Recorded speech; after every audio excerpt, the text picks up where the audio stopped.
The Pulse School on RealAgriculture.com is brought to you by BASF.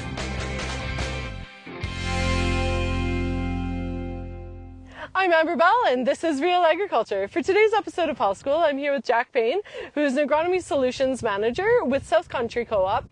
We're going to be talking soil sampling, the importance of fall soil sampling, especially this year. Right. So talk to me about this a little bit, Jack. Okay, well, a couple of things, I guess, Amber. A lot of people associate soil sampling with just nutrient management. You know, why do I take a soil sample? Well, so I know how much fertilizer to use. For me, it's going a little bit farther than that. I'm always looking at soil quality. What's the quality of the soil like? What's the organic matter like? What's the pH like? You know, what's the soil salinity? Because what I'm looking for is when we're doing recommendations, I always look for parameters that might be red flags or yield limiting factors that show up on the soil test, because those are quite obvious. So I always go to look at soil quality. How are we on track for organic matter? How are we on track for pH, soil salinity? Is there anything there that might be a yield limiting factor right from the get-go that we need to take into account, because that may affect the fertility program and also the target yield? So I guess a couple of things that I just want to mention about pulse crops, peas, lentils, chickpeas, a couple of things in terms of soil quality that we need to look at. One is pH. And pH is important because legume crops, whether it be alfalfa or peas or lentils, legumes do not like acidic soils. And the reason is that when it gets so acidic, for example, when you start getting down to pHs of 5.5 and lower, it's actually too acidic an environment for the bacteria, for the rhizobia bacteria to live in there and colonize the roots. So typically what happens is the legumes will not nodulate properly. And again, because the legume manufactures its own nitrogen, if it doesn't nodulate, that nitrogen factory isn't working. And so you may have much lower than expected yields, and you're going like, what is wrong with my crop? What's going on? Why the poor growth? Why is it sort of that light yellow color? And it could be, again, a situation that you've got an acidic soil and you don't have proper nodulation and you don't have nitrogen being manufactured. How much can soil pH change from year to year? Soil pH, okay, so typically in dry years, you will actually see the pH get more acidic. In wet years, you will see the pH of the soil actually increase or get a little bit higher, and that's because you got more hydroxyl ions from the actual water molecules. pH, we always think too, this is the other thing I learned in my career. We take a soil test report and we look at that pH and it says it's 6.5. That's 6.5 the day that you took the soil sample. It's a snapshot in time. It's just like a photograph. That's where we were at that time.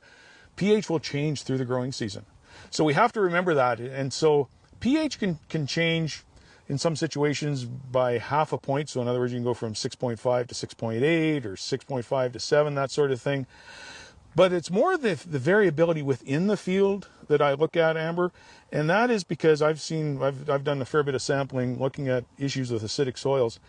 And for example, the pH where we're standing could be, let's say, 5.5.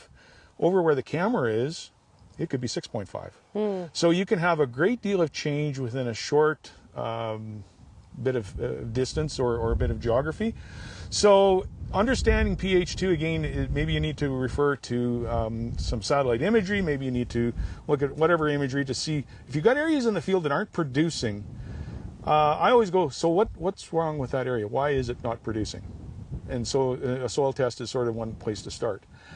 The other area, I guess, of soil quality that impacts pulses, pulse crops are not very salt tolerant. They don't like saline soils. And so again, we always associate salinity with those white areas. You know, they're easy to pick out. That's what we call visible salinity.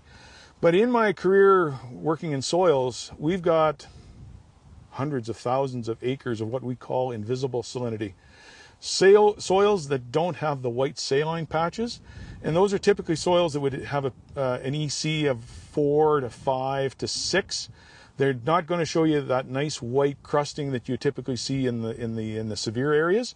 And in those situations, pulse crops, for example, yield on pulse crops can start to fall off at an EC of 3 to 4. And by the time you get to a 5, you may see a 15 to 20% drop in yield. And so again, if you've got areas of your field that are not producing very well and you're going like, I don't understand why the crop here is poor. I look at it, I apply nutrients, I apply fungicide. I did the same thing I did to the rest of my farm. It's just not producing. Maybe what you want to do is do some differential soil sampling where you would actually sample some of those poor areas and just see, is there something different with the soil? Is it acidic? Is it saline? What's going on? And if you take those soil test results, you get them back, how is that going to impact your spring planning? Well, over my career, I've had some situations with invisible salinity where, again, you're not seeing the white patches. You say, well, it looks like a field. Yeah. Mm-hmm. We looked at these soil tests, and it was fields that we were doing variable rate fertilization on, and we had like 4 to 5 zones. And we had some significant acreages of poor soils that we were in some of these lower zones. And it was enough that I phoned the grower. I said, you know what, if you want my honest opinion, I said, I don't think I would plant peas on this field because it's too saline. Mm-hmm. I said, you can plant peas, but I said your overall yield probably isn't going to be what you're expecting because these other areas, the saline areas, are going to drag your overall yield down. And so then there was this, is there something else we can grow there? If you're looking at growing barley, maybe that's the field where you want to put your barley. Right. Yeah. That's great. And any words of encouragement for pulse producers going into, well, a lot of guys are done harvest now, but going into this time where we're going to be planning for spring? Well, it just seems like we put the combines away and then we're already planning for next year. And I mean, people give me a bit of a break. Like, gee, I've been at this all year. But we need to really start thinking about what we're going to do next year already, because again, there's a window of opportunity where we can maybe put down fall fertilizer, we can do fall weed control. The fields that you're considering that might go into a pulse next year, we want to set that up for that. So one, we want to identify if there's any any problem areas that might influence whether or not we grow a pulse on that field. Or the other thing we want to do is assess our nutrient situation so that we can go ahead and have probably the best optimum fertilizer package. Terrific. Well, thank you so much for your time. Thanks.